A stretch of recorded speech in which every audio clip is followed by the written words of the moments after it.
Greetings, adventure. Welcome to the D20 Academy podcast. I'm Shiloh. And I'm Gabriel, and this week is episode 48, Explorer's Guide to Wildemount Review. Part 1? Maybe? Maybe?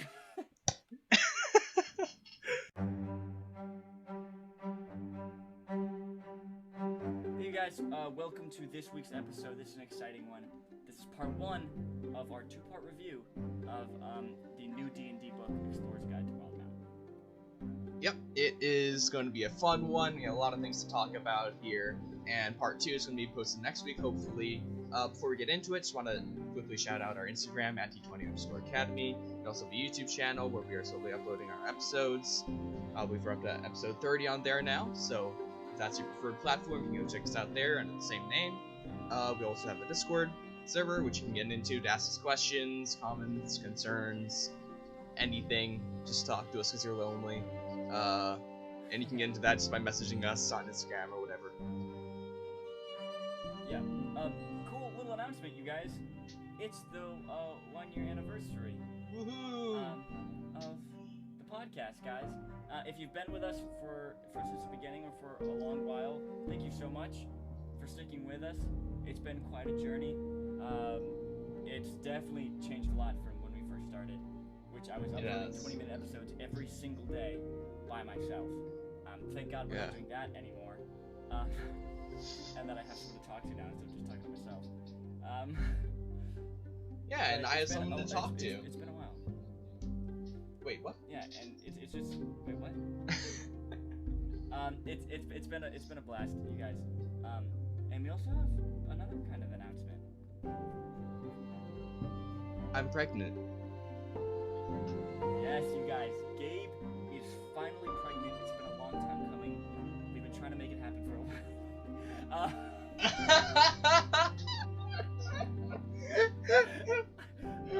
Okay. Sorry, I know you want to listen to the episode. No, we do have another cool announcement. Wait till the very end of the episode. Mm-hmm. We have a really cool thing. We're gonna announce some cool stuff to the future of the podcast that we're really excited about. Yeah. Without further ado. Chapter 0. Welcome to Wildemount. That was nice. Section 1. General/summary. Oh, this is super off topic, but they're doing it. A bunch of celebrities are reading books now. Yeah. For our entertainment while we're in quarantine. So they're doing one for Harry Potter, and Daniel Radcliffe read the first chapter of the first book, which was one of the best things my ears have ever experienced. What a great man. But also second only to that intro right there. Second only to that, other than his beautiful reading voice. Also, Andy Serkis read the entire Hobbit in one sitting. Mm-hmm. And live streamed it. It was pretty cool.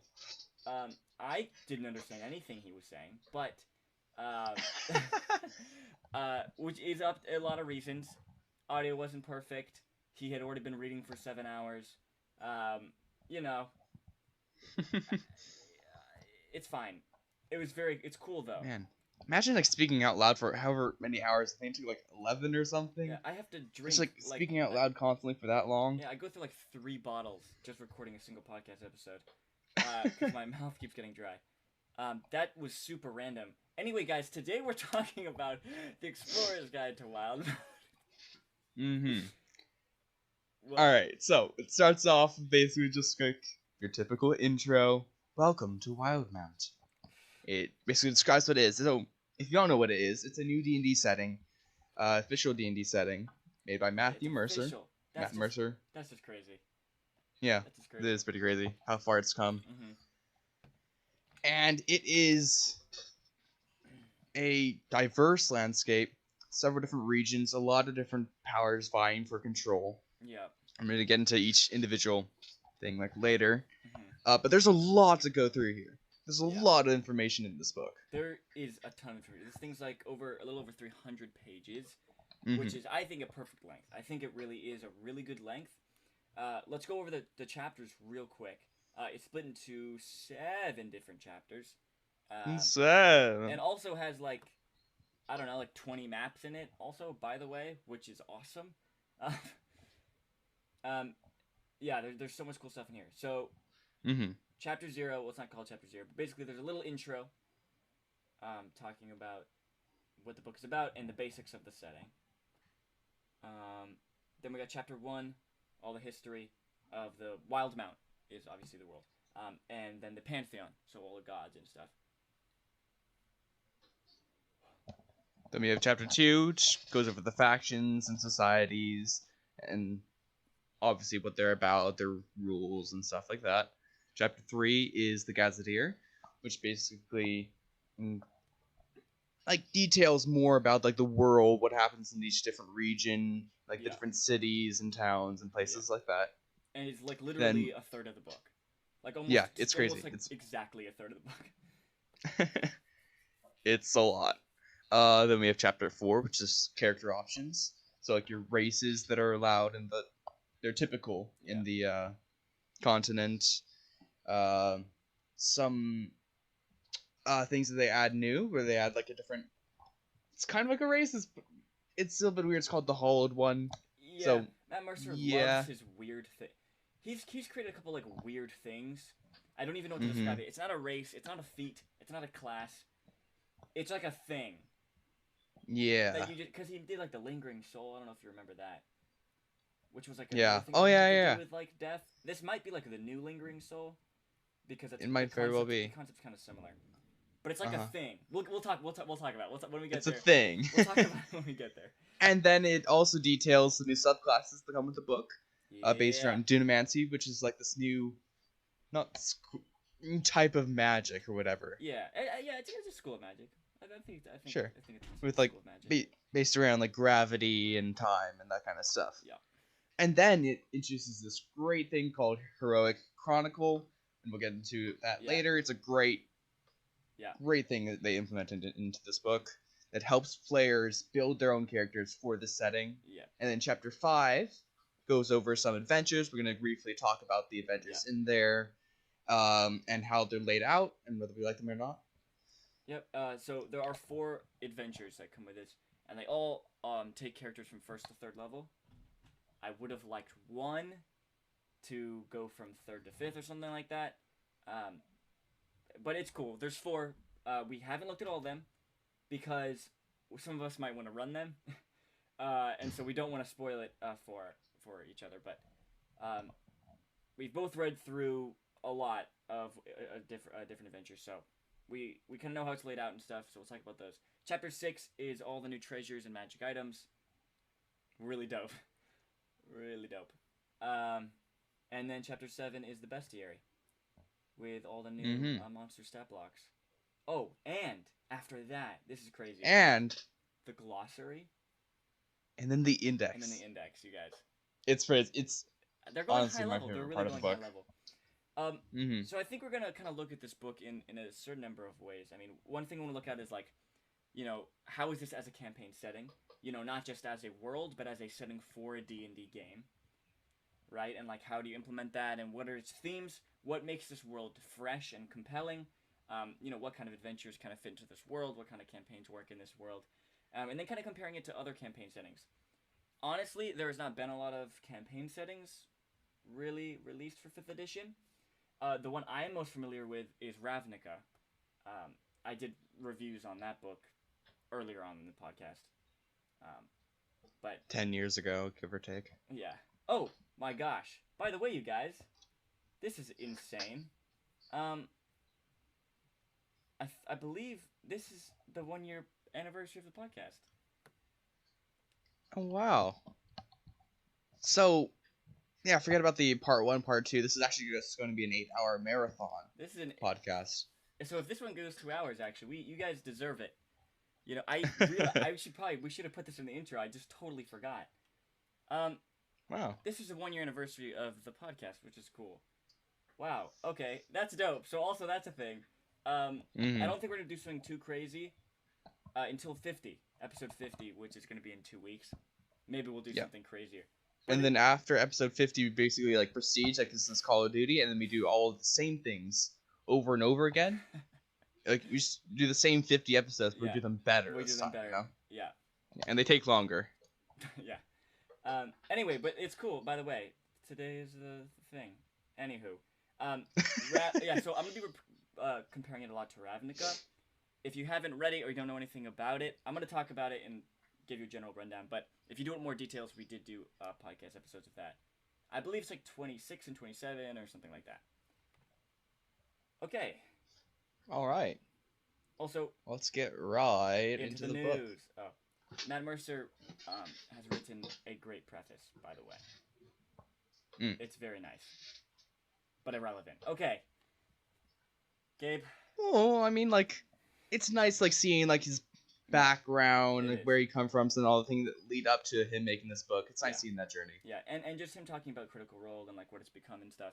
If you're a fan of it, it's a really nice, heartwarming preface.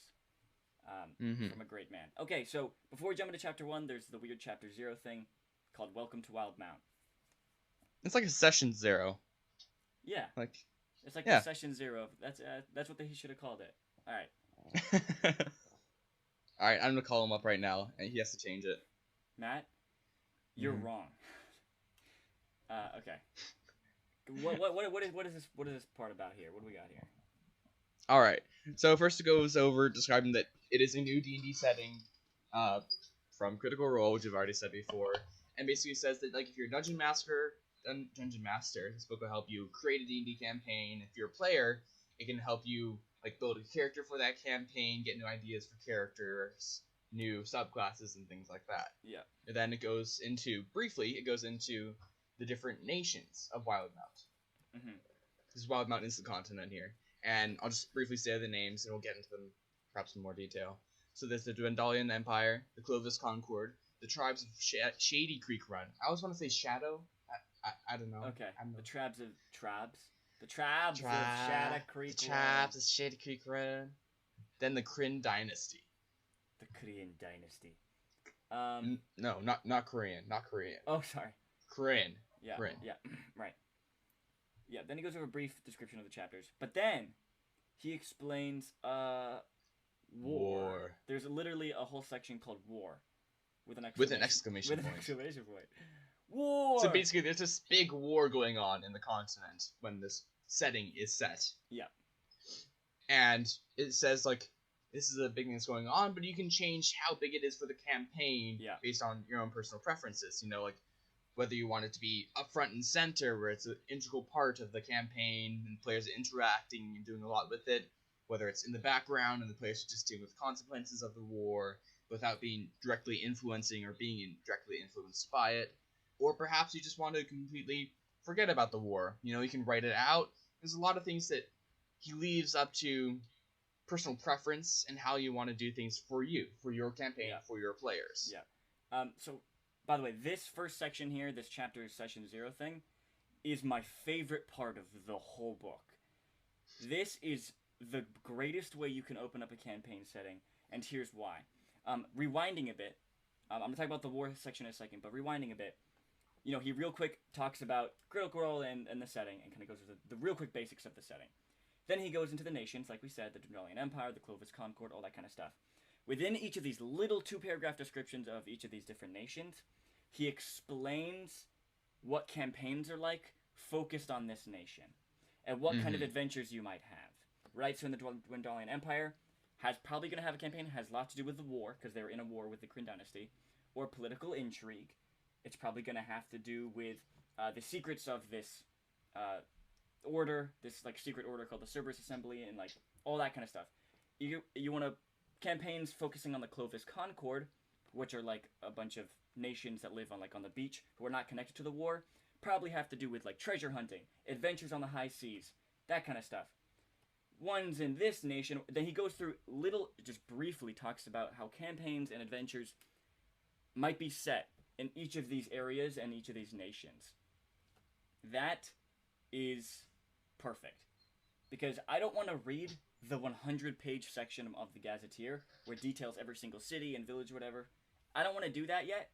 I just want a simple, brief description. What am I getting into? What can I expect? You know, like that interests me, political intrigue interests me. I'm just going to go real quick, read this section just on that area, so I can start building my campaign from there, instead of reading the whole book, if that makes sense. Yeah. I like this theme that is consistent throughout the book of when they're talking about a specific place or specific group. It details like how would a campaign work in this group, in this setting, in this place. How would the players be if they grew up in this place, had a background in this place. When we get onto later into the player options, it has like for each different race, like how they're viewed in each of the different areas. It's so great. It's so great. It's amazing. And what I was saying at the beginning is like, you know, how we are supposed to look at a campaign setting. And one of the things I said was it as a D&D setting, right? A place where you play D&D games, right? Not just a cool fantasy world. You have to look at these books as, you know, playing a campaign in them, because that's what they're for, you know? And so far, at least in the beginning of the book, it's killing it already by really just being very thorough and obvious in explaining how campaigns work in this setting. And he's not jumping into the details of all his cool new magic things or whatever. Those are kind of irrelevant for now.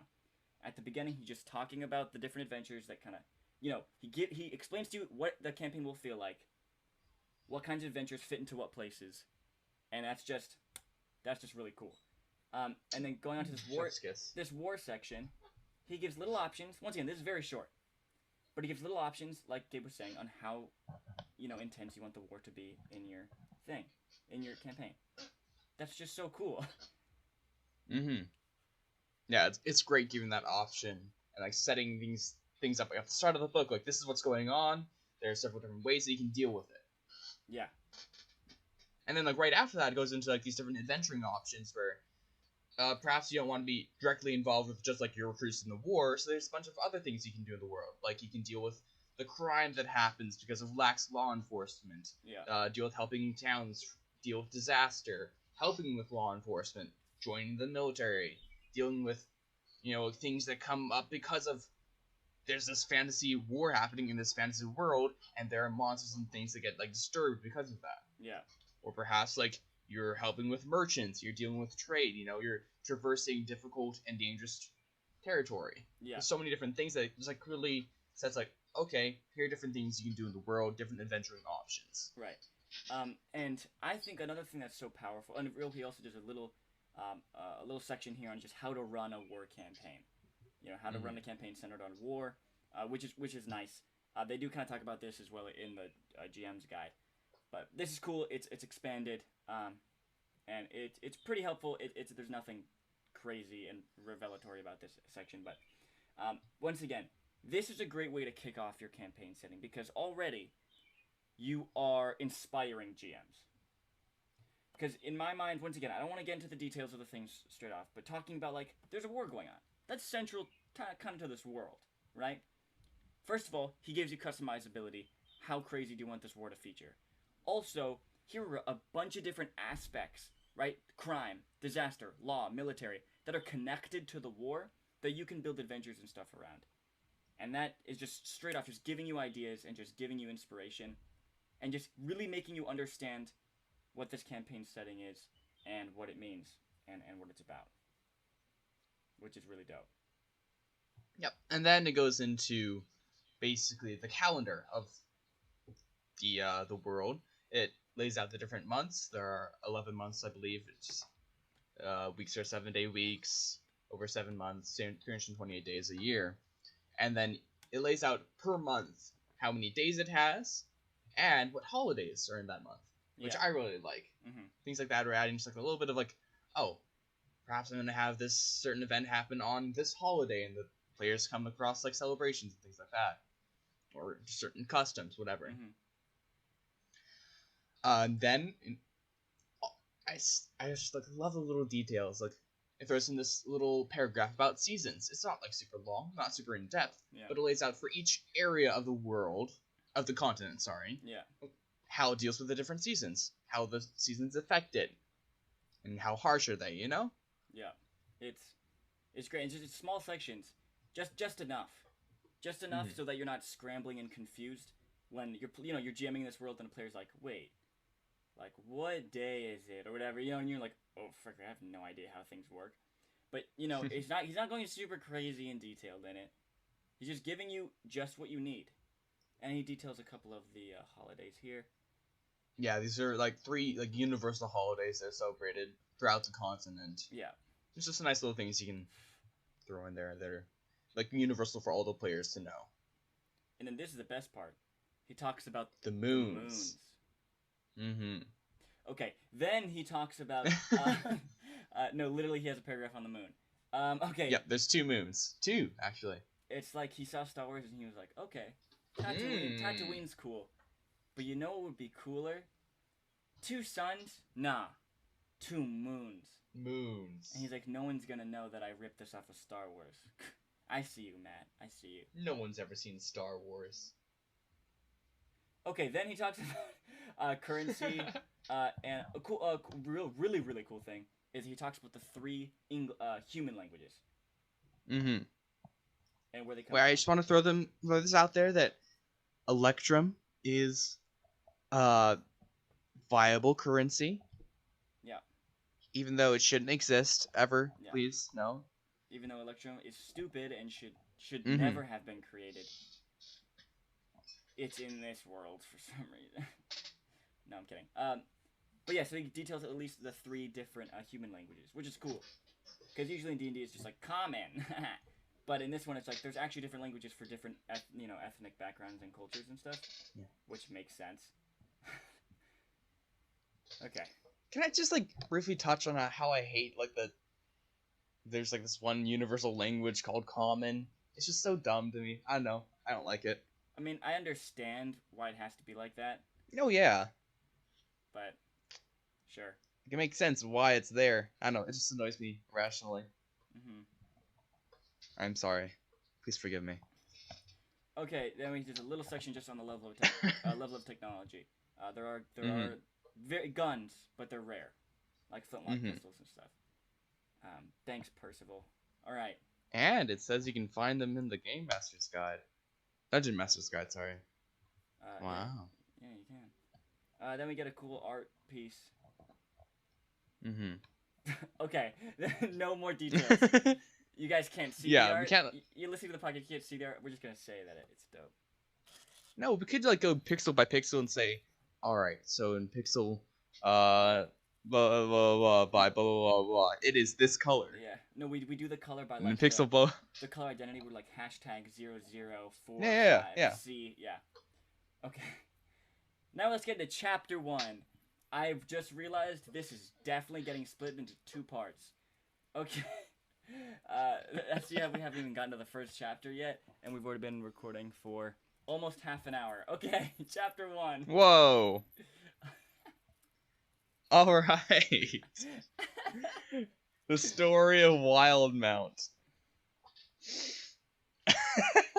All right, so this is going to be another half-hour chapter. No, this is gonna be quicker. All right, so this briefly, I say briefly, it goes pretty in depth on the history and story of Wildemount, the continent as a whole. It goes through the myth of the founding, which is basically how the world was created and started, and civilization was started. Then it goes a lot into the different like ages of the continent. You know, there's the founding, obviously. I already said that. Then the Age of Arcanum, the Calamity, then talks about after the Calamity. So basically, like, details the different points in history, what leads up to them, what happens, how the different nations were formed, and then there's this Calamity, like, basically is a very big event. I'm not going to go super in detail, because there's a lot of detail. It's actually and really it talks, nicely written. That's what I like to say. Now, Mercer's it's very cool. A great writer. It reminded me a lot. Now, I'm not comparing it Of completely. myself. I'm not comparing it completely, but it does remind me of the first chapter of the Silmarillion, which is like one of the most beautifully written things in the world. Like how Tolkien explains the creation of Middle-earth and stuff. Freaking love that piece of literature, and I got similar vibes. It was kind of poetic, and it was really nicely written. So, by the way. Yeah, but this world wasn't sung into being, so I don't know if it's just not as good. Nothing beats Middle-earth. Dude, when you have Valar singing the world into creation, that's just kind of the dopest thing. Yeah. Then it breaks down the different like regions of the world, and like starts with Western Weander. I don't know if that's how you say it, but that's how I'm saying it. Wynandir, I think. Yeah. Wynandir. Why Nandir? Wait. So you're telling me there's a little deer, Mm-hmm. and he goes, Grandma, can I have it? he goes, Grandma, can I go outside and play with my friends? And she goes, No, little deer. And he goes, Why, Nan? Why Nandir? Oh, Matt Mercer must love us, ruining all his names. Okay, yeah. Basically, he just breaks down each region and the history of the regions. Yeah. Really cool. I really like this piece of art. Which one? The one with Ukutoa? A Flying City. Oh, yeah. Okay, so real quick, I think we should probably talk about to get what the heck we're talking about. So, Wildemount is a continent in the world of Exandria. There are some other continents they talk about, like at the very end of the Gazetteer, I think. Yes. Yes. There's Taldore, which does have its own campaign book. It's not an official D&D campaign book, but it also has its own campaign book. That's Taldore, and there's other ones, whatever. But basically, Wildemount is a big continent, and it's split up into basically 3 different sections. Mm-hmm. They're all kind of split by mountain ranges. So there's Eastern and Western Wynandir. Yeah. And then there's the Menagerie Coast. Yeah, which is like in the south. Yep. So Western Wynandir is under the control of the Dwendalian Empire for the most part, which is one of the big nations in the war. Mm-hmm. Eastern Wynandir is for the most part under the control of the Kryn dynasty, which is the other big nation at war with the Dwendalian Empire. And in the south, Menagerie Coast, islands, they're neutral. Yeah, they just don't really care. Yeah, and then at the very top, there's like there's some volcanic islands at the top, that are like kind of mysterious and not a lot of people know about. Yeah, there are a lot of factions in these different areas. Yeah, wait, are we getting into factions already? What's going on? I don't know. I think we should talk about the Pantheon first. True. Alright. Gods. Patrons. Yeah, okay, so here is what is cool. I really like this. So, Matt Mercer, when he started his campaign, his very first campaign, back before Critical Role was a thing, which then became Critical Role, I don't think he really had a super big plan on what it would become and stuff. I don't think his world was super in-depth. And when his characters chose gods, like if they were a cleric or whatever, I think he just gave them their classic D&D gods to choose from. So the regular D&D gods of the Forgotten Realms are the same gods in this world. Mm-hmm. But like they're kind of different. I mean, not really. They're still the same like conceptually they're the same, and they're like the god of the same thing. But he gives them all titles and stuff, and makes them a little more unique to his world. One of the things I liked about how he did the gods is he gives a reason why there are the quote-unquote good gods and the quote-unquote bad gods. Right. There's like this event that happens where the gods were like making the world, and then like these primordial beings like came about and started like messing up and creating chaos. And some gods were like, okay, let's just let them create chaos, and we'll start anew. We'll get to make a new world, whatever. And the other gods were like, no, we want to keep it. Let's help the puny mortals survive. And then the other gods were like, no. And so it created this divide. Yeah, so there's the betrayer gods and the prime deities, which are like the good ones. Mm-hmm. And also a thing happened where the prime deities took all the gods, the good ones and the bad ones, and took them up and sealed them behind the divine gate, so that the gods could no longer interact with the world and cause destruction or cause a war. But that means not the good gods nor the evil gods can interact with the world. So it's like it's like a trade-off. Like, yeah, the evil gods aren't going to be in the world and try to kill everybody. But that means the good gods can't also come down and help out. So that's cool. I like that. Mm-hmm. And breaking down each individual god, it lays out like their name, their title, what they're about, how they're described, if they have like a holy day or something where they're especially worshipped or celebrated, Yeah. and then goes through like their commandments, like the commandments that they issue towards their followers, towards people who want to follow them. Yeah. What they're commanded to do. Basically, like it's very similar to the tenets of the Paladin Yeah. oaths. And then so it goes little table of each of them, their alignment, their province or their domain. Sorry, their province is like the detail of like what they're the god of. Then their domain, for like if you're a cleric and whether it's life or light or trickery or war or whatever. And then their symbol, like the classic god tables at the back of the player's hand. Mm-hmm. I like Rail the Everlight, which is definitely not Saren Ray. Definitely not Saren Ray that he changed the name of. Mm-hmm. The symbol doesn't look like Saren Ray's at all. Nothing. I would say nothing like, actually. Completely different, actually. Literally not and isn't. Okay, what is funny, because he gives each god a title, right? So usually each god has a cool fantasy name, like Avandra or Pelor or Ayun or whatever. And then they have a cool title, right? Like Pelor the Dawnfather, Moradin the Allhammer. But the one place where this crumbles a little bit is that one of the gods' names is literally the Raven Queen, which sounds like a title, but that's actually her name. So she has a name and a title like everyone else, but it just sounds like two titles. The Raven Queen, the Matron of Death. I didn't need to say that. Nobody cares. Man, must have sucked being her substitute teacher. That was random. Okay, but then Betrayer Gods, which are the evil ones. Mm-hmm. Asmodeus, the Lord of the Nine Hells. Yeah, so these are also, once again, just pulled from Forgotten Realm gods. So there's Grumpsh, the Asmodeus is such a fantasy name. Yeah, can we just all just applaud Asmodeus? Just the name. What a great name for the Lord of the Nine Hells.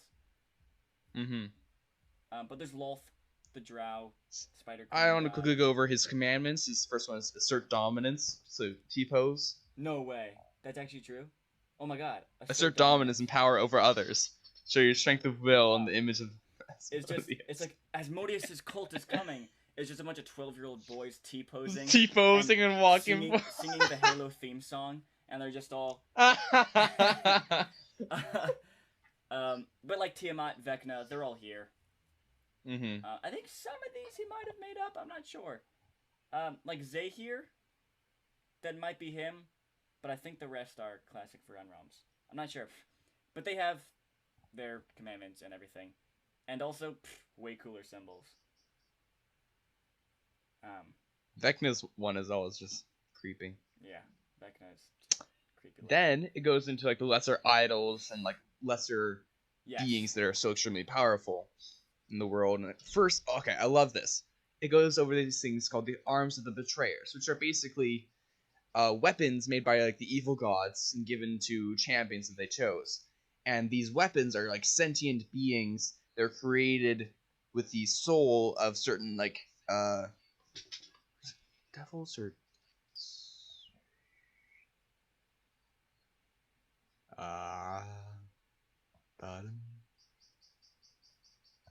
What's up? Greater fiend. So like each one, there's these 8 weapons that are viewed forged with the sentience of a greater fiend. And like I don't know, I like that a lot. No, yeah. And So then like, each weapon has a personality of that fiend that was sacrificed, and it can talk to you. And all these weapons are detailed in the section about the magic items. Yeah, but then it goes into all of the not gods per se, but other beings. Yeah. Which is other powerful beings that are often like worshipped or followed and things like that. I love this. Okay? Because nobody ever talks about patrons for the warlock. Nobody does that. And now he's detailed like 10 of these cool characters and what warlock patron archetype they fit. And it's like so dope. I like it a lot. Because there's other beings like Ukatoa. Ukatoa. Who's the patron of one of the characters on Critical Role. What is a little weird is that one of these patrons is called the Traveler, but in Critical Role, the character who follows the Traveler is a cleric, and clerics follow gods. Warlocks follow patrons. Clerics follow gods. But, you know, screw that distinction. Also, what I just found out, which blew my mind. If you're a fan of Critical Role, and you listen to the first season, in the first season, they go to the Feywild. Gabe, did you ever get to the part where they go to the Feywild? Yeah. So, they meet this character who is at first, seems to be a satyr who's really weird. And he has a drawing book, and he's just a weirdo. And they take him with them. Later on, he reveals himself to be a powerful archfey lord who is playing tricks on them the whole time. And he helped them with something in exchange for them creating a door for him to enter the mortal world. Apparently, that guy is the Traveler. And when I found this out, it blew my mind.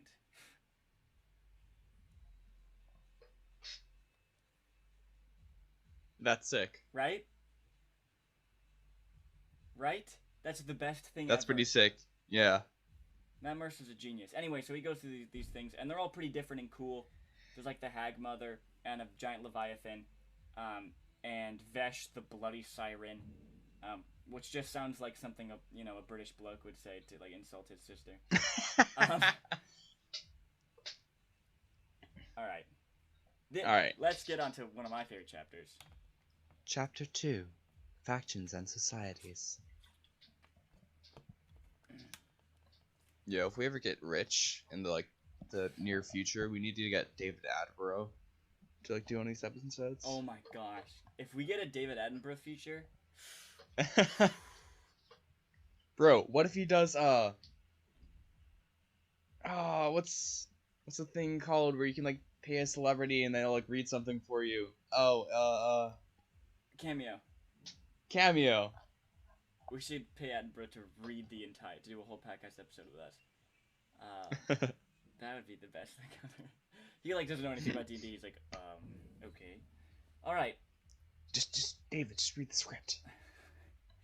Because we follow a script, a detailed script, guys. I don't know if you know this, but for every podcast episode, we detail every word we say is plotted out and scripted. We also detail our facial reactions as we read these things. Yeah. So that even though you can't see, it's there. Yeah, you hear it. You hear the subtlety, the inflections of our voice changes ever so slightly by the way we shape our face and our mouth when we say these fully scripted and detailed out words. And yeah, we plan out each individual bead of sweat that drops down our forehead. Yeah. Just kidding. If we actually had a script for these, we wouldn't keep deviating and making dumb jokes. Okay. Let's talk about these factions and societies. Starting off with my least favorite thing about the book. What is it, Gabe? The Dwendalian Empire. They're kind of rude. Okay, so basically, this is my least favorite part about the world. There's this thing called the Dwendalian Empire, which is just like a big empire in Western Wynandir. It is ruled by humans, but it's not exclusively humans. There's tons of all kind of races in it. Yeah. It is the most boring thing in the world. If you're thinking of a basic fantasy empire, you're thinking of the Dwendalian Empire.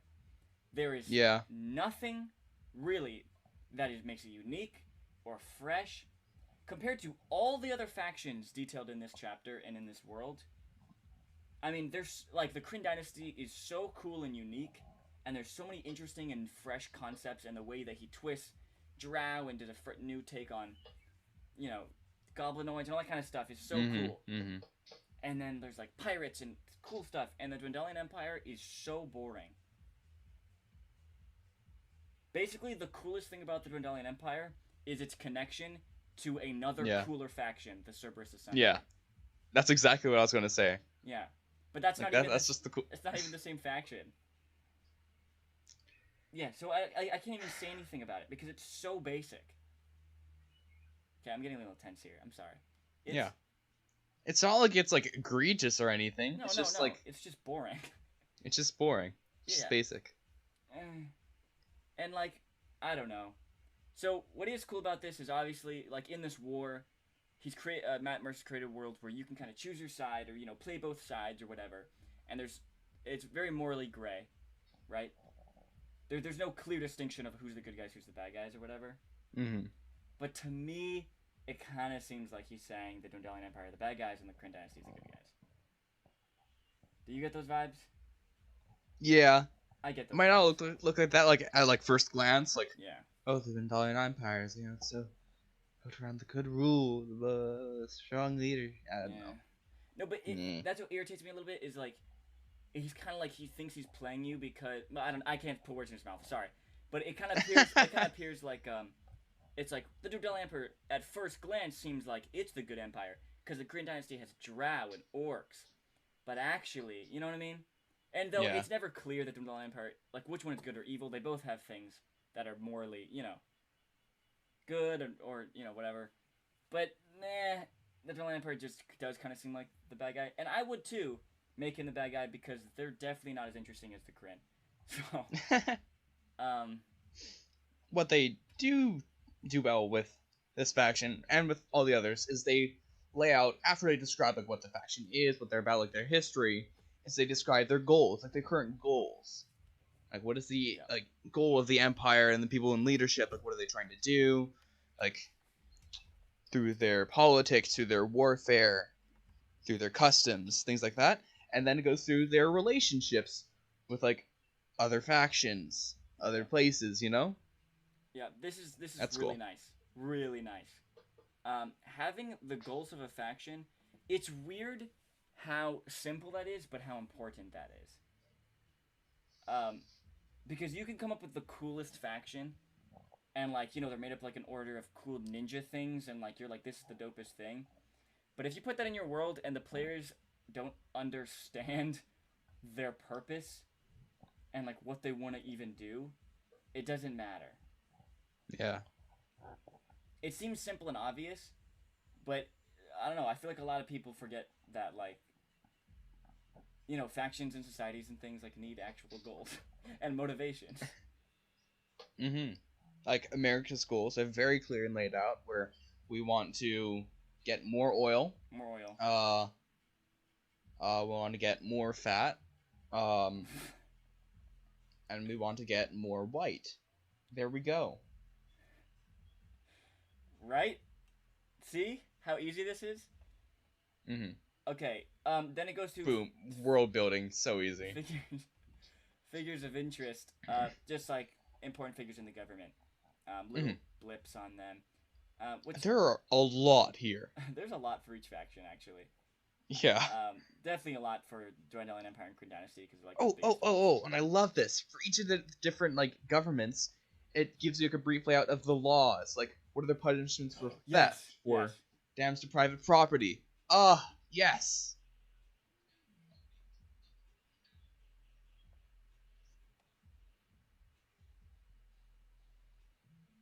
Yeah, that's awesome. But for each of these little figures of interest kind of thing, they have their alignment and like their race and their stuff. Okay, Kryn Dynasty.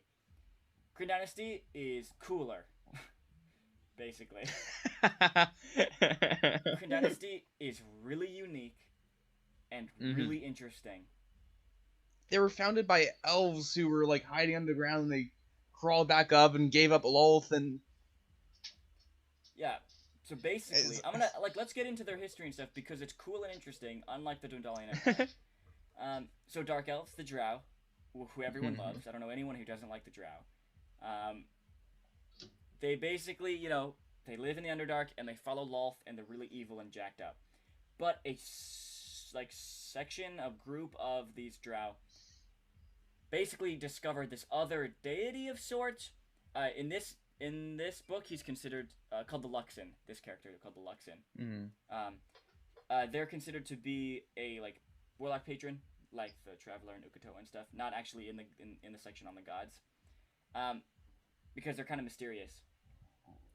But yeah, so there's like this character called the Luxon, and we don't really know who they are, but it has something to do with like light and stuff, and basically the drow were like, he seems, or actually, yeah, the Luxon, we don't know if it's a girl or guy or whatever, but it's like, the Luxon seems cool and not as evil and jacked up as Lolth, so let's follow them instead. And they're like, oh, let's find some more drow and get them to follow them as well. Yeah. And then there's like these things called Luxon beacons, which we'll get into when we talk about the magic items. I can just like touch briefly about how like the Korean Dynasty crest looks like it's like a minimalist, like modern minimalist design. Yeah, it's really nice. Has a nice D12 on it. Also, what's funny is the Dwendalian Empire crest is an owl over a crown, and there's 2 sheafs of wheat. Because, honestly, the one thing that makes the Dwendalian Empire unique is its fascination with alcohol. No, seriously. There's a bunch of towns dedicated to making a specific kind of alcohol. I mean, I think that's actually kind of cool in world building, and that's kind of dope, actually. But it's just funny that there's wheat on the crest. Anyway, basically the Luxon has a thing where, like, you get reborn. These beacons, which are like these big dodecahedron objects. If you die within the radius, then your soul goes. I think it's like 300 by. That's a lot, but I'm not sure. Anyway, I don't remember if you exactly. die close to one of these things, then your soul gets sucked into it, and then when a baby is born, they get your soul. In a sense, so like you have like the memories and stuff. You like start to unlock the memories and stuff of your past lives, which is so dope. That's so cool. So cool. Like, oh my goodness. It's just like, don't you want to build a drow character who's like on their 3rd life? And, part of your character arc and stuff is like you getting the memories of your past things and like as story points and like finishing their vendettas or like fixing their mistakes or whatever of your past lives. Like, that's so interesting to me. Once again, Kryn Dynasty's awesome.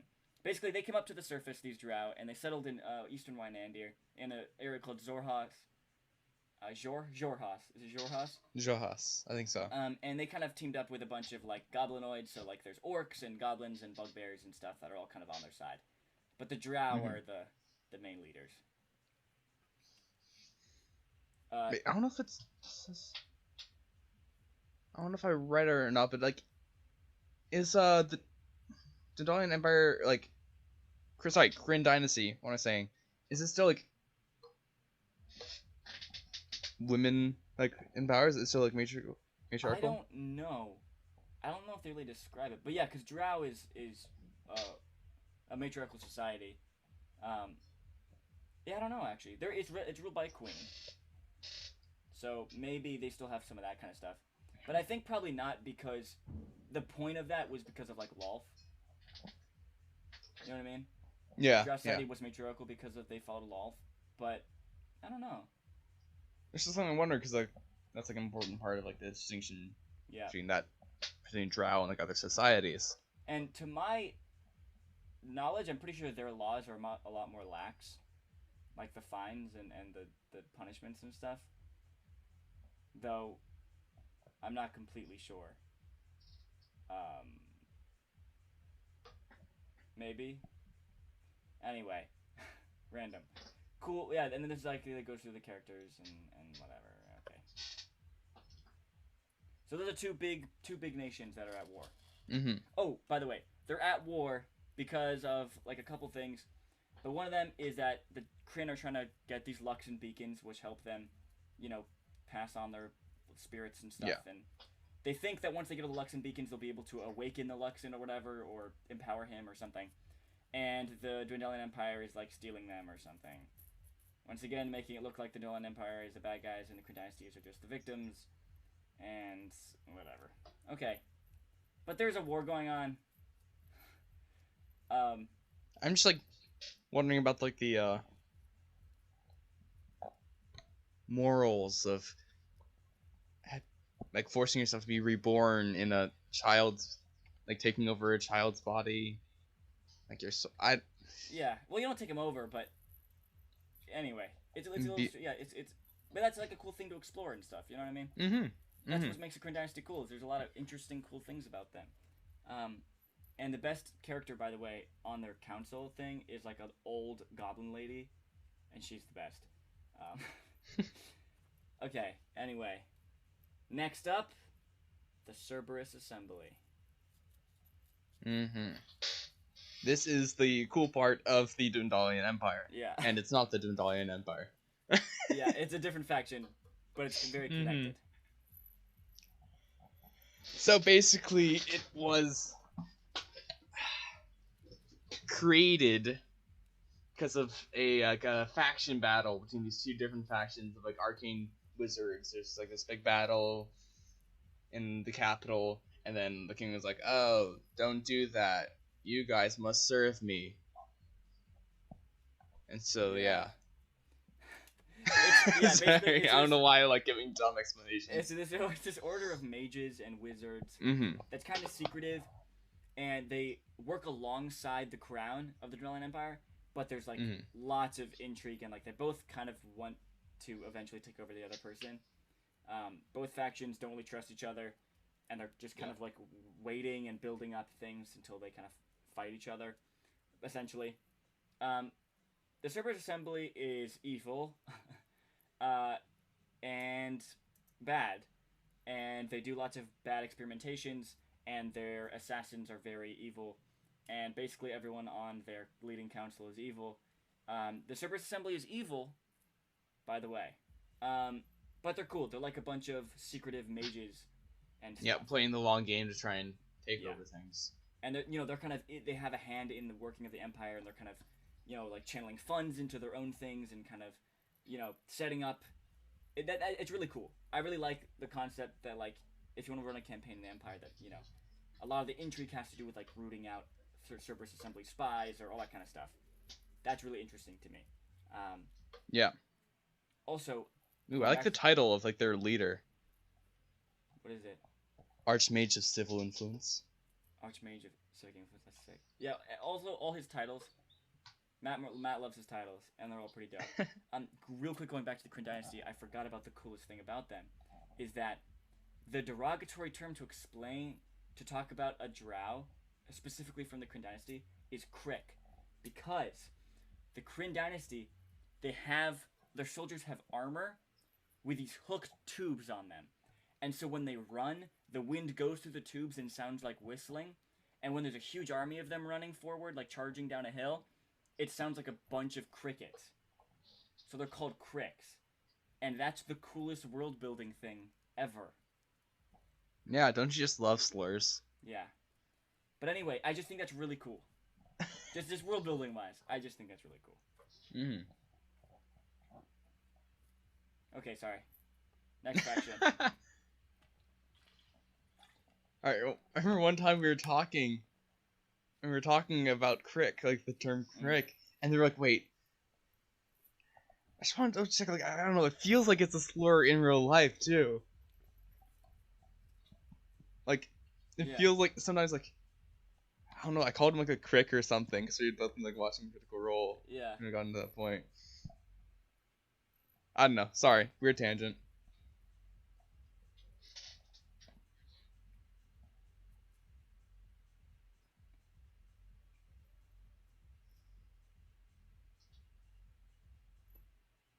Sorry, you're lagging a bit. Yeah, you too. Okay, Clovis Concord. Next faction.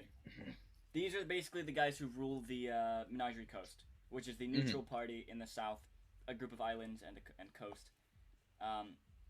It's basically like a group of different ports, and all the leaders of the various ports kind of work together and make up the... Yeah, they form sort of a republic. Yes. Essentially. It's cool. It's just a group of ports and stuff, and I love coastal, tropical, pirate kind of, I really love that genre of things, and so, yeah. But they're kind of boring. It's kind of like merchants and stuff, and... Yeah, they want to keep trade and commerce going, basically. Yeah, they just... Yeah, they're basically. Okay. Next is the Myriad.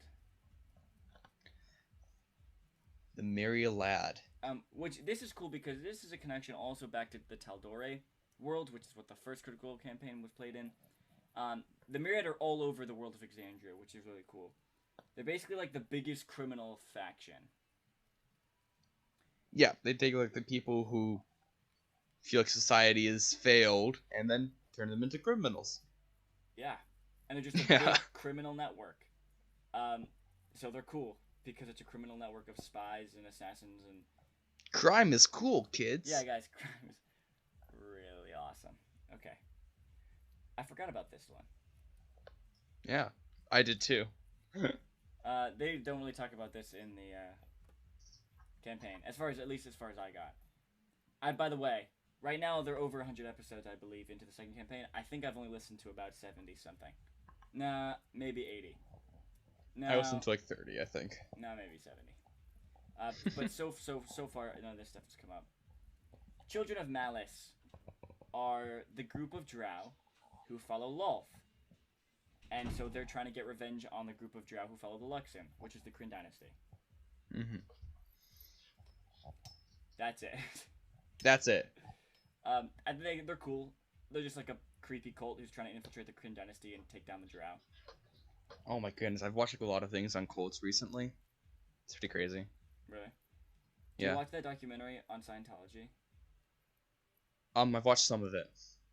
But basically it takes like, on average, like 3 to 4 days to like brainwash a normal human being. Like it takes a cult, like, on average. That's terrifying. Yeah. Goodness. Okay. Cults are crazy, and this one's no exception. Cults are crazy, but that's not the craziest cult in this world. That wasn't actually a segue into this next one isn't a cult, but there are cults later on that we're going to talk about. Alright, the diarchy of Uthadorn.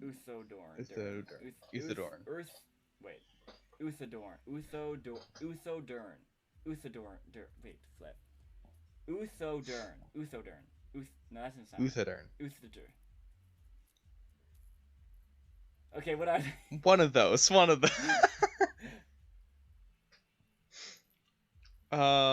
I don't know much about this. I didn't read too in depth about this one. Yeah, this is boring. I also don't remember a lot. I read it, but I don't remember a lot about it. Basically, somewhere in the world, kind of near the center, there's like a mountain range, and there was this group of elves that got kicked out of this jungle or something, and so then they moved into the mountains where they met with these dwarves in a dwarven kingdom called Uthadorn, and so then they took in these refugees, and it seemed like the elves weren't going to go anywhere anytime soon, so then they made a pact, and now it's like a dwarf and elven kingdom in the mountains, and they rule together. That's why it's a diarchy. Whatever. It doesn't really feature in the campaign as far as I had gotten. There's nothing super interesting about it to me. But it's cool, like, elves and dwarves working together. It's kind of different. But there's nothing stand out really interesting or unique about it. Now we get to a cooler one. Yeah. The tribes of Shady Creek Run. One of my favorite plot lines involved these guys in the second campaign. Yeah. So it's basically like rival criminal families, like rival mafias, you know? Yeah. Like ruled like each at the center of each is like a family, and they're all relatives, and the people who are like their employees and stuff are still considered to be within the family. So as long as they remain loyal, you know. Yeah, so they went all Godfather up in there, and they talked with the different families and different like houses in it, and like what they like specialize in, what they do to like earn a living in their criminal enterprises. Yeah. This is super nitpicky, but I would have rather it called the families of Shady Creek Run, because tribes sounds very archaic. Yeah. But they're more like mafia families, and that would have given me the vibe. Yeah. That's really nitpicky, but Shady Creek Run is like a swamp, basically, like this marshland in the north, where all these dudes hang out. All these families fight for money, I guess. Okay. It's cool. It's like criminal stuff, you know, mafia stuff. There can be cool adventures and campaigns kind of set in there. So that's dope. That's tight. Alright. Next is the Library of the Cobalt Soul, which is basically this group of monks and scholars and people who seek knowledge and seek to like better the people, increase the amount of knowledge that everyone knows, and try and just get as much knowledge as they can. So they might operate like kind of not like they're tied to a certain government or anything, but it's based in Rexentrum and operates all throughout the Empire. And has like these different like temples. It's basically like following the teachings and scriptures of Ioun, the knowing mentor. It's like one of the gods. Yeah. And all the teachers, priests, and monks have been like drawn towards trying to find like the truth and finding knowledge. Yeah. And they spend their lives like training, basically. Yep. It's like a lot of monks and things like that. Mm-hmm. There's even like a subclass like the Cobalt Monk. But that's not in his book, right? Not in here, no. What is it from? I don't. Because there is a subclass about the Cobalt Monk, but what is that from? I don't. Is it the Taldori Guide? Maybe. Monk of the Cobalt Soul. Yeah, I'm gonna look it up. Cause no, that was totally.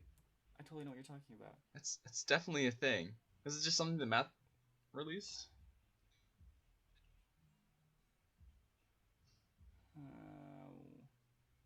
Where did it come from? Okay, whatever. Anyway, but there's a monk subclass somewhere you can find somewhere. I hope about monks from the Cobalt Soul. Basically, yeah, due to one knowledge and stuff. Yeah, they want to regain knowledge that was lost in the Calamity, which is like the big world-changing event, and they just want to protect against that. Yeah. By just like getting all the knowledge in the world. Okay, Claret Orders, an Order of Blood Hunters, which is like a custom class Matthew Mercer made that has to do with dudes who use. Wait, you skipped one. Oh, did we? Scars of Scale and Tooth, which I didn't know existed. Yeah. So, also there's like a weird... Erudite Dragon Bloods. Yeah. There's like cool Dragonborn subplot. There's like two tribes of Dragonborn. There's the ones with tails called the Drakenbloods, and then there's ones without tails called the Ravenites. And the Ravenites were like the other one's slaves for a really long time. But then the Chromaclon Cave came, which is like this tribe of big group of powerful dragons, and they destroyed everything. They were killed by the heroes of the last campaign, whatever. Basically, now the Ravenites outnumber the other dudes, and now they've kind of taken over, and it's just like a little squadron of the remaining Dragonborn, basically.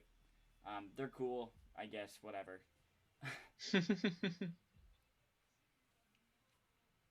Okay, sorry, now the Claret Orders. Now the Claret Orders.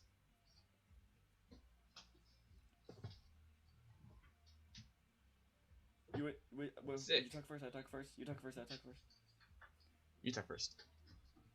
Claret Orders are a bunch of blood hunters, which is Matthew Mercer's class, like I was saying, which is basically like emo dudes who cause bodily harm to do things.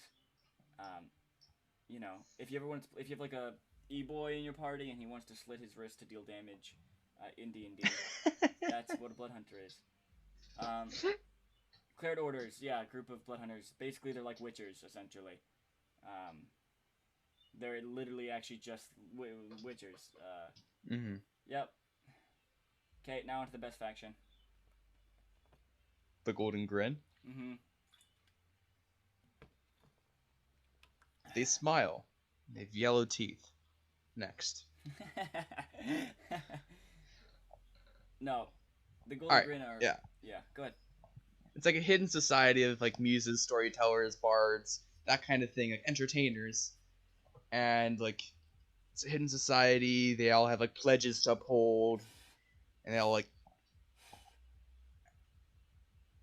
work. Yeah, they spread to like joy, happiness, and peace. Yeah, and like they plant seeds of rebellion in like places where there's like tyrants, and they're just like really dope, nice people who are like entertainers, and they like they have like a disguise and a means of an excuse to travel the world and stuff, but do great things. They're kind of like that's pretty cool. The bard version of the White Lotus Society from Avatar: The Last Airbender, which if you don't know, it's just literally just a group of old dudes, old men, from all different walks of life and stuff, and they're just trying to protect the world, secretly in the secret society, and because there's like dudes from all different nations and stuff, all these old guys. It's the best thing in the world. Okay, Golden Grin, yeah, really cool. Some notable characters: Shakasta, one of the best NPCs ever.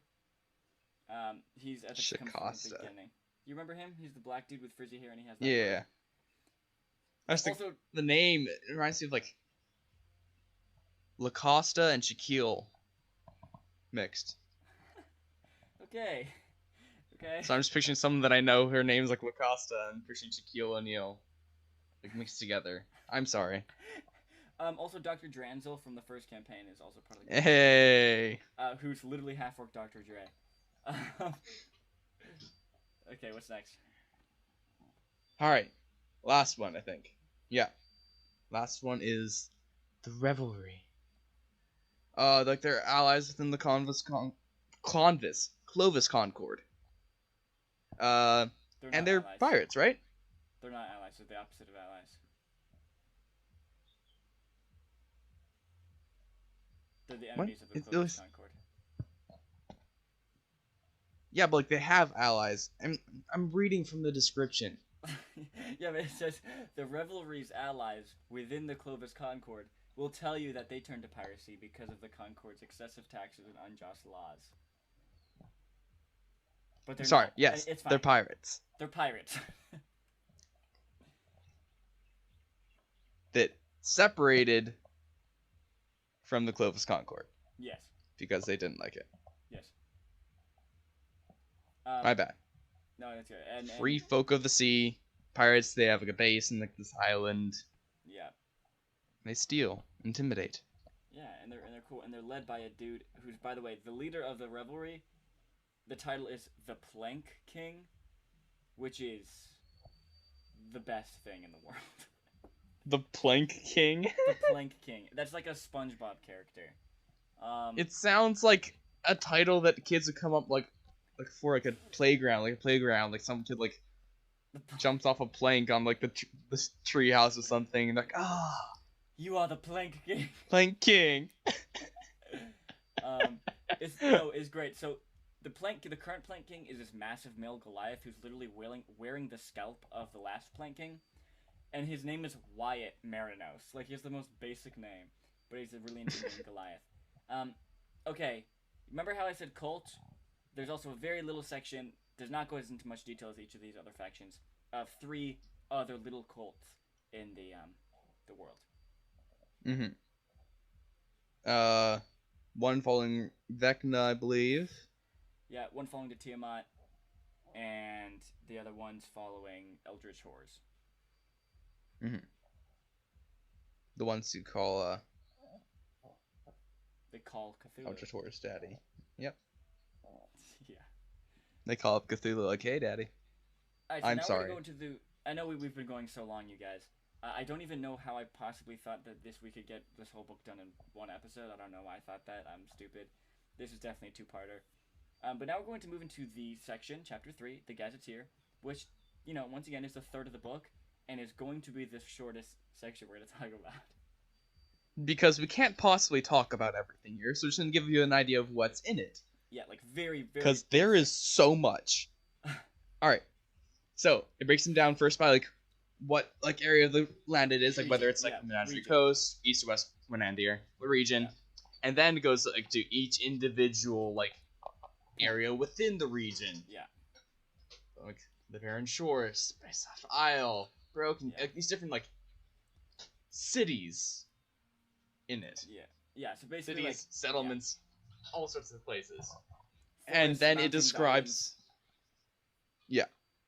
And for, the, settlements, it describes, alright, what percentage of population is human? Tabaxi, war, blah, blah, blah, blah, blah. What's the government like? What are the defenses like? Commerce, organizations. And then, here's a possible, adventure that you could do in this settlement. So this is something and he did here's what level the... it'll be good for. Yeah, here's something he did for the Taldore Guide, which was that he, for some locations, basically every settlement has one of these, but also forests or mountains or whatever, he gives sample adventures, just basically just kind of the hook of the adventure, and the level that would be appropriate. Yeah. But it's not just a couple sentences, adventure hook, this might be good for low levels, and here's what it could be started off of, Yeah. So cool. I like it. I love it. this is exactly what a campaign's saying. Love. Okay? Because once again, this for D&D, for running a campaign, it's cool that it's a cool world, and it's cool that you're detailing every single tree in the forest. But I want to know how I can run a campaign here, and there's a lot of cool information here, and certain DMs are really creative. They can look at this stuff and just come up with ideas and adventures from their own, inspired by these descriptions of these locations and such. But not everyone's like that, and it's just cool to have there's a ton of these little adventure hooks. They're all pretty different. Mm-hmm. Some of them are connected to factions. Some of them are connected to whatever, cults or gods or whatever, which is really cool. Each of them help in explaining more world building and showing off some aspect of world building while also having some cool adventures and stuff. There's definitely some which are very filler and are pretty boring hooks and stuff. But for the most part, I've found that most of them are pretty unique and interesting and cool. I like that they lay it out for each individual place. Here's one or two for this place. Here's another one for this place. Just if you're someone who likes to have something to work off of, and then your player's okay, we're gonna go over to this place. What do we find in this town? Okay, you can briefly look over here, see what the population is made up of, what the government's like, commerce, what organizations are there, and then okay, here's some adventure ideas. Yeah, it's so great. It's just really cool. Sorry. Yeah. I keep remembering things though. Sorry, real quick. Going back to chapter 2 on the factions or organizations, real quick. One thing that I think is missing, I don't think this is super necessary, but it would have been really cool to have, which is something that the Guildmaster's Guide to Ravnica has. Something really unique about that world is that it has 10 different guilds, and they're all very different, and they all have their own goals and relationships, just like these factions. But they also all have these renowned systems. So if you're part of this guild, and this is laid out in Dungeon Master's Guide, basically, if you join a faction, you can get renowned by completing missions for them and stuff. And the higher renown you get access to not only a new rank and a new title within that faction, you also gain access to benefit. And in the Guildmaster's Guide to Ravnica, it's really dope. For once you get to this much renown, so you mean yeah. Mm-hmm. No, go ahead. You can do this within you have this position within the faction, and you can get access to this. Yeah, you can call on soldiers. Yeah, I really like that. Get access to a magic item. You now have a flying dragon mount or whatever that's gifted to you from the faction. And that it would have been nice to have that for each of those main factions, at least just the main ones in this one. Just a little table of how much, when you get to this renown, you get this rank title and these benefits. Mm-hmm. That would have been that just would have taken it, I think, to the next level and just made it that much more cooler. But anyway, yeah, we don't have much to say about the Gazetteer. I really like it. It's laid out really nice. Yeah. It's kind of a thing where you go for it when you need it, Yeah. Okay, we're gonna go to this place. Let's go see what this place is about. Yeah. Gives maps and stuff. It's nice too. Oh yeah, for the. But there's so much here. Yeah, there's so much here. There's so much. It's really cool. So much. It's such a rich Yeah. world. Yeah, but once again, we can't really get into the details because there's no point. None of it is gonna be helpful to you, Mm-hmm. But there's just lots of little great, also little juicy world building things. There's a section on the different herbs from a specific location and what they do, mechanically wise. And there's another one about a section on the different wines, a couple different wines made at this particular settlement, and what they do. It's just so cool. It's so dope. Yeah, it's great. But it's very detailed. I found they have this random encounter table for this one place, and I believe this is in the north. Yeah. And Cross, I don't know. Is it Cross? Whatever. I don't know. There's just more campaign ideas and little things that can happen to the players. Yeah, it's really cool. But yeah, don't read through all of it. You're just gonna forget everything. But just go to it when you want, when you need that information about the location or whatever. Or if you're just looking for a little bit of Inspiration. Just ideas to work off. Yeah, Yeah. inspiration. Yeah, for sure. Yeah. Also, what takes us to the next level is just for each main city, there's literally a map of the city, and Mm-hmm. the points of interest within the city, like the different squares or whatever. I mean, that's just really next level and amazing. um, Yeah, and they break down like what crime is like in the city. It goes just more into depth for like the big settlements and cities. It just goes more in depth yeah. for those things that we were talking about. Like Hmm. instead of just like, oh, the government is they follow a governor. It's like, okay, like what is the governor like? Like Yeah. what's the rulings like? What is crime like? Yeah. Um, okay, so yeah, so there's all this cool Sick. stuff in here. So real quick, because this is basically a big section just like on the world and the details of the world and stuff.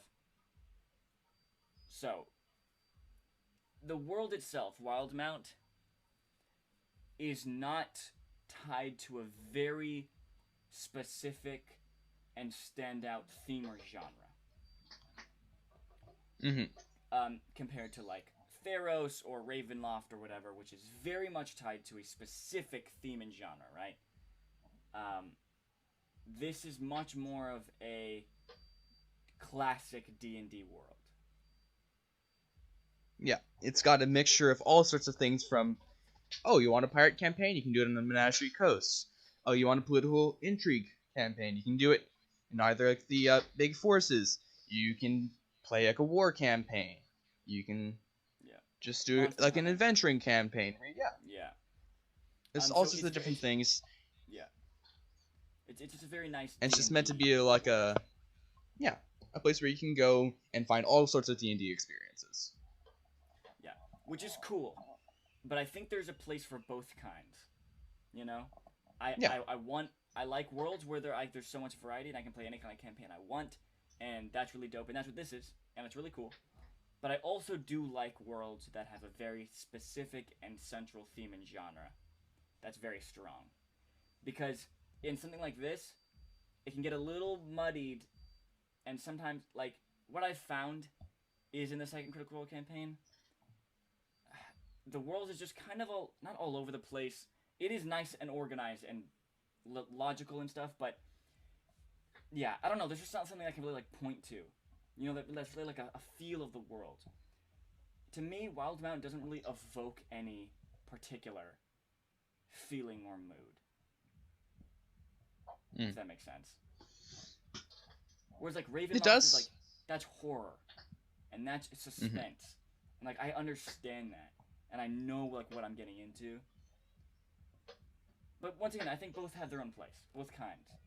Yeah, I think there's a place for both. It matters more like what you're looking for. If you want like just like a general setting where you can take the information that you're given here and the resources that you're given here and adapt it to do whatever kind of campaign you're trying to do, or you look for a setting that is hyper focused on a theme like Ravenloft, or hyper focused on whatever it is, a topic, a way of playing your characters, a way that you interact with the world, something that's hyper focused. It might, if you're looking for something that I want to fit this need exactly, you find that, and it's going to give you a lot more that you're going to use. This, like with this book here, The Explorer's Guide to Wildemount, it gives you so much, and if you're just like running one campaign, you're probably not going to use like more than like a tenth of the information here. It might just be centered in one place. And even if you spend all of the campaign going and venturing around to as many different cities as you can, there's so much to get through here. Yeah. So it's really built to be able to like run several campaigns. There's a lot, like anyone can get something out of this. Yes, for sure. I think it's a great world for new campaign, like new players and stuff, new GMs and new players alike. One, because there's no restrictions on the players. You can basically play any race you want, any class you want. They all fit into the world. They all make sense in the world. GMs can tell any kind of story they want. Because one thing I've found, as I'm GMing, as I'm running a campaign, I will have different stages of when I'm interested in different genres and different kinds of adventures. Like as you can see from Gabe, from some of our campaigns, like we've gone through stages of like intrigue-focused things, very adventurous monster-slaying things, treasure hunting stories. You know, like things, because I just go through stages of like I want to kind of tell this kind of story. I'm inspired by a certain thing or whatever at that time, and that works just really well in this. For Jim, who doesn't want to be tied down to a very specific genre theme or whatever, and wants to kind of just tell all kinds of stories, works really well for this world. But gosh darn, is this gazetteer detailed and nice and juicy. There's a lot to get from it. Like, yeah, for sure. It must have been so hard to try and like make sure that you make each place unique enough. Yeah. I mean, so much work. But yeah, like you were saying, there's so much here. You can play like 3 campaigns in here, and they can all be different. And you know, you'll never visit the same location in any of those just because there's so much, and that's just really awesome. All right, that's this episode, I guess, because next one we're doing. Yeah, I think it's a good place to end it. Got through a lot. This is a long episode, and there's still so much to go.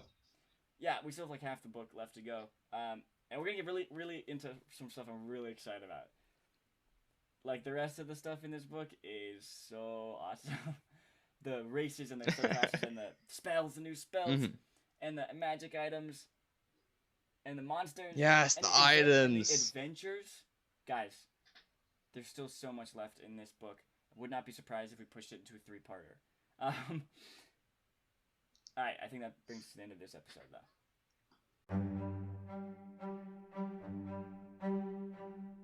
Alright. You have made it this far. I don't even know how long this episode is, but it's been a long one. If you made it this far, congratulations. You have more patience than most of America. Next. If you're a fan of Critical Role, listening to this was a breeze. You're like, dude, every Thursday I watch a 4-hour stream. I think an hour and a half podcast I can handle. Yeah, like the first campaign for Critical Role was over like 3 an insane amount of hours. Like so if you're a fan, you're probably used to it. I think it's the whole Naruto series twice. Yeah, and I've listened to the whole first campaign. So, because my little brother, he watched all of Naruto and he was flexing. I watched a gazillion episodes of Naruto. I'm like, dude, I listened to that twice over. Okay. Anywho, I'm really excited about this next section. I'm just really happy about what's happened for Critical Role and their new animated TV show and stuff, and it's just really awesome because both of us have been a part of the community for a really long time, and you know, we just love the show and we love the people, and you know, the fact that Matt Mercer got his own world published as an official D&D world and stuff is just so cool. It'd be great if we came up with like a slogan, you know, like the fan slogan, like, oh, is it Thursday yet? Oh, that's but brilliant. Maybe for us it's like, is it Tuesday already? It's just like that tinge of disappointment. Right. That's our D20 Academy podcast. Yep, that's us. Is it Tuesday already? I don't know. It doesn't have the same ring as Thursday. I don't know. So guys, once again, Instagram at D20_Academy, Discord, YouTube, cool stuff there. Definitely, I'm going to be launching. I'm going to be working on some YouTube videos. Not just uploading podcast episodes on YouTube, but like actual YouTube videos with cool stuff in it, which I'm really hyped about. And I am trying to get it organized where I'm looking to run one of the adventures from this book. That's going to be a couple sessions, run with some friends, and if everything goes right, we're going to record it and put it out there for you guys. Yeah, that's so cool. I'm really excited about that. We've been talking about doing an actual play for a long time. But it's hard. There's a lot of stuff that goes into it, and having, you know, not launching into a full campaign, but just running a little 3 to 4 session adventure, just to kind of test it out, see how it'll work and stuff, I think is going to be nice. And hopefully, you guys can kind of see. Well, I think it's going to serve 2 purposes. One, to see how we play and learn from that and everything. But also, it's to exemplify all the cool things from this book here. So all of us are going to be creating characters. And see it all come to life. We're going to be creating characters very specific to this book, we're going to be choosing the subclasses in this book and stuff. And so hopefully soon, not too after we do this review, so Wildemount is still fresh in your guys' minds. We'll upload these episodes. Once again, we're trying to play with people who live in various states and time differences, and we're all going to have to be recording on our own ends, and editing is going to be hell for me and stuff. But so it's going to be kind of a little difficult. We can't make any promises if this is going to happen or not yet, just to see how things go. But hopefully, we have plans. Yeah, and we'll be able to use these cool magic items and the heroic chronicle thing, all this cool stuff in this. Yes. Which we're gonna get into next episode. Yeah, so look forward to that part 2 of this next week. And until then, is it Tuesday already? Tuesday already?